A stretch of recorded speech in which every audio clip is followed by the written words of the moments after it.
Aujourd'hui, on va parler de poissons faciles à reproduire dans votre aquarium.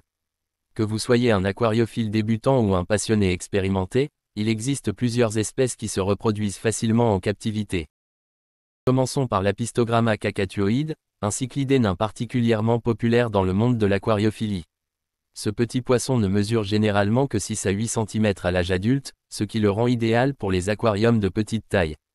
Le plus fascinant chez l'Apistogramma cacatuoide, c'est sa coloration éclatante, surtout chez les mâles, qui affichent des teintes orange vif et des nageoires dorsales caractéristiques. Ces poissons aiment avoir des cachettes et des plantes dans leur environnement, et c'est justement dans ces espaces qu'ils se reproduisent. La reproduction se fait dans des conditions assez simples.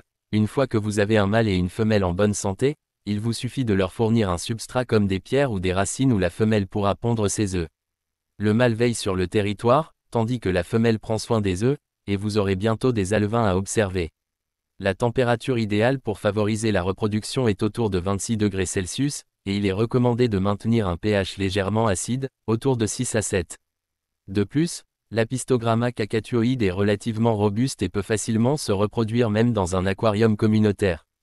Passons maintenant au Corydoras, l'un des poissons les plus appréciés des aquariophiles, non seulement pour sa personnalité tranquille, mais aussi pour sa facilité à se reproduire.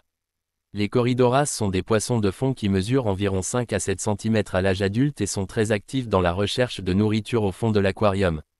Ces poissons sont également des nettoyeurs naturels, aidant à garder l'aquarium propre. La reproduction des Corydoras est assez simple et ne demande pas beaucoup de conditions particulières. Ce sont des poissons ovipares, c'est-à-dire qu'ils pondent des œufs que la femelle dépose généralement sur les surfaces rigides comme les vitres ou les plantes. La reproduction peut être stimulée en augmentant légèrement la température de l'eau, autour de 24 à 26 degrés Celsius, et en effectuant un changement d'eau partiel avec de l'eau un peu plus froide pour simuler la saison des pluies. Une fois les œufs pondus, la femelle les laisse souvent dans des endroits sûrs, et les mâles vont les féconder. Il faut généralement compter 3 à 4 jours pour que les œufs éclosent et donnent naissance à des alevins.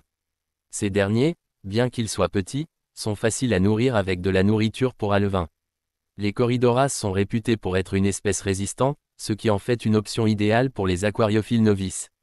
Passons à l'Ancistrus, un poisson-chat décoratif et très apprécié pour son apparence particulière, notamment ses longues antennes qui lui donnent un air un peu moustachu. L'Ancistrus est un excellent nettoyeur d'aquarium, se nourrissant principalement d'algues et de débris organiques. Il existe plusieurs espèces d'Ancistrus, mais l'Ancistrus sp. est le plus commun. Ces poissons sont assez petits, atteignant généralement une taille de 10 à 12 cm, ce qui les rend parfaits pour les aquariums de taille moyenne. L'Ancistrus est aussi une espèce relativement facile à reproduire en captivité. Pour favoriser la reproduction, il faut fournir un space où le mâle et la femelle pourront se cacher. Cela peut être réalisé en ajoutant des racines, des pierres ou des tuyaux en PVC dans l'aquarium. Le mâle est généralement responsable de la garde des œufs après que la femelle les a pondus dans un endroit sûr. Les œufs éclosent après quelques jours, et les alevins se nourrissent de la substance nutritive présente dans le sac vitellin au début. Une fois ce sac épuisé, ils commencent à se nourrir d'algues et de nourriture pour alevins.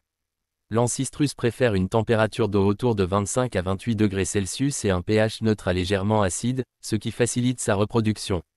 La reproduction de l'Ancistrus est également assez simple, ce qui en fait un choix idéal pour les aquariophiles débutants. Le Danio reurio, ou Danio zébré, est un poisson populaire et très apprécié pour sa facilité de reproduction et sa capacité à s'adapter à divers types d'aquariums. Ce petit poisson robuste est connu pour ses rayures horizontales caractéristiques qui lui donnent un aspect zébré. Il mesure généralement entre 3 et 4 cm, ce qui en fait un excellent choix pour les petits aquariums ou les aquariums communautaires. La reproduction du Danio reurio est un processus simple et naturel. Ces poissons pondent leurs œufs de manière dispersée, et ils n'ont pas besoin de beaucoup d'intimité pour le faire. Il est recommandé de les reproduire dans un aquarium de reproduction séparé pour éviter que les alevins ne soient mangés par les adultes. Pour les encourager à se reproduire, il est utile d'augmenter légèrement la température de l'eau à environ 26 degrés Celsius et de leur fournir une eau légèrement acide à neutre, avec un pH entre 6,5 et 7. La femelle pond ses œufs sur des plantes et des objets dans l'aquarium, et le mâle les féconde rapidement. Une fois la ponte terminée, les adultes doivent être retirés pour éviter qu'ils ne mangent les œufs ou les alevins. Les œufs éclosent généralement après 2 à 3 jours, et les alevins peuvent commencer à nager après quelques jours supplémentaires. Ils se nourrissent principalement de micro-algues et de nourriture pour alevins. Le Danio reurio est un poisson résistant, et sa reproduction en captivité est une expérience relativement facile pour les aquariophiles débutants. Le gourami miel, également appelé Trichogaster tuna, est un petit poisson d'eau douce originaire d'Asie du Sud-Est. Ce poisson est très apprécié pour ses couleurs vives et son tempérament calme. Le gourami miel est un poisson relativement petit, mesurant entre 4 et 5 cm à l'âge adulte, ce qui en fait un excellent choix pour les aquariums de petite et moyenne taille. La reproduction du gourami miel est un spectacle fascinant à observer. Ces poissons construisent un nid de bulles en surface, que le mâle garde et défend farouchement contre les autres poissons.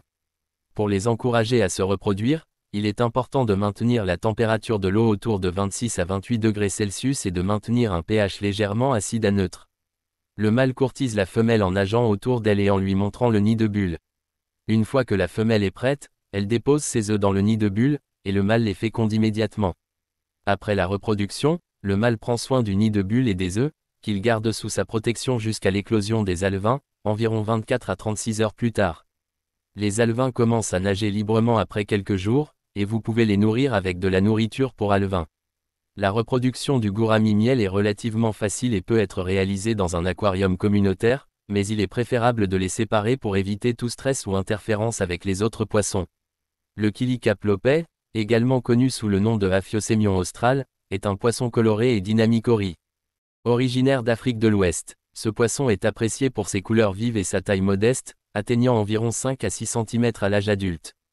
Il est particulièrement populaire chez les aquariophiles qui cherchent à ajouter une touche de couleur à leurs aquariums. La reproduction du Killicaplope est un processus assez simple, bien qu'il nécessite quelques ajustements pour encourager la ponte. Ces poissons pondent généralement leurs œufs dans des substrats mous et absorbants, comme de la mousse de Java ou du substrat spécifique pour les killis. Pour stimuler la reproduction, il est recommandé de maintenir l'aquarium à une température de 24 à 28 degrés Celsius et de réduire légèrement la lumière pendant la période de reproduction. Lorsque la femelle est prête à pondre, elle dépose ses œufs dans des endroits protégés, souvent dans des plantes ou dans des crevasses. Les œufs doivent être récupérés et placés dans un aquarium à part, où ils écloront après environ 2 à 3 semaines. Les alevins peuvent être nourris avec de la nourriture vivante pour alevins ou des micro-vers.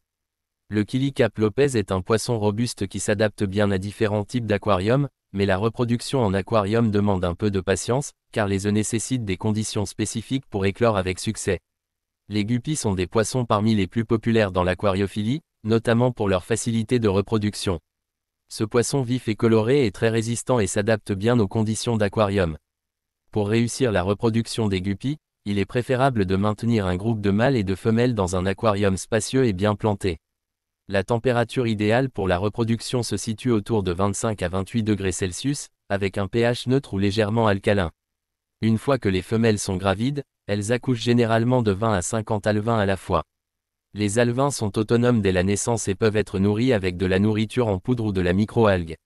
Les Neocaridina davidi, plus communément appelées crevettes sakura ou crevettes rouges, sont idéales pour les aquariophiles débutants qui souhaitent reproduire des invertébrés.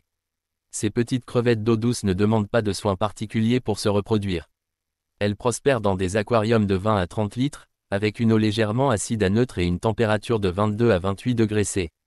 La reproduction est relativement facile, les femelles portent leurs œufs sous leur ventre, et une fois les œufs éclos, de petites crevettes ressemblant à des copies miniatures de leurs parents émergent. Elles se nourrissent d'algues et de débris dans l'aquarium, ce qui les rend très utiles pour maintenir l'écosystème aquatique en bonne santé. Les mollies sont des poissons vivipares et très faciles à reproduire dans un aquarium d'eau douce. Ils préfèrent une eau légèrement alcaline avec une température entre 24 et 28 degrés Celsius. Il est recommandé de maintenir un groupe d'au moins 5 à 6 individus pour favoriser la reproduction, avec un ratio de mâles et de femelles de 1/2 ou 1/3. Les mollies se reproduisent rapidement et peuvent donner naissance à des dizaines de petits à la fois. Une fois les alevins nés, il est conseillé de les séparer des adultes pour éviter qu'ils ne soient mangés. Les alevins peuvent être nourris avec de la nourriture fine et adaptée à leur taille.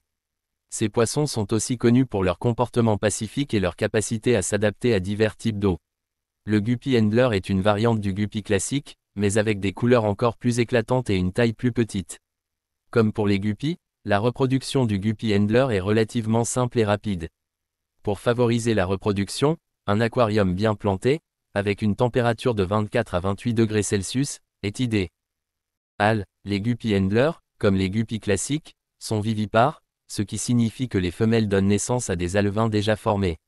Une fois nés, les alevins sont capables de nager immédiatement et se nourrissent de micro-algues et de petites nourritures, adaptées à leur taille.